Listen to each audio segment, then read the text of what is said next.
Ulhasnagar railway स्टेशनवरती आपले उल्हासनगरमध्ये राहणारे काही महिला मुली हँडिकॅप आणि लेडीज डब्यामधून येत होते। तर हँडिकॅप डब्यामध्ये आपल्याच परिसरातील ओळखीचे आहेत। तर ते काही बेवडे आणि ते काही जण होते असे विद्रोही।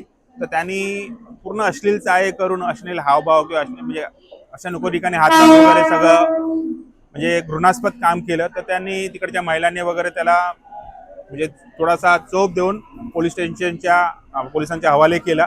पण हे आमचं खूप निंदनीय गोष्ट आहे की हँडिकॅपमध्ये लेडीज डब्यामध्ये खरंच आरपीएफचा जवान असणं गरजेचं आहे, कारण त्यात महिला पण येतात आणि अपंग असतो। कारण की चर्सी गंजडींचा खूप वावर सगळीकडे वारलाय। तर आमची पोलीस डिपार्टमेंटकडनं हीच विनंती आहे की त्यांनी यांच्यावरती कडक कारवाई करावी आणि यांनी पुढे असा कुठला गुन्हा करू नये आणि यांच्यावरती जी कारवाई होईल ती बघून दुसऱ्यांनी कोणी असा गुन्हा करण्याचा म्हणजे हे अजिबात प्रयत्न करू नये अशी आमची त्यांना विनंती आहे।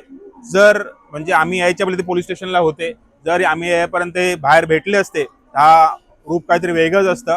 कारण की असे जे विद्रोही लोक असतात त्यांच्यावरती कडक कारवाई नागरिकांनी पण केलीच पाहिजे आणि प्रशासनाने जास्तीत जास्त कडक कारवाई यांच्यावरती केली पाहिजे।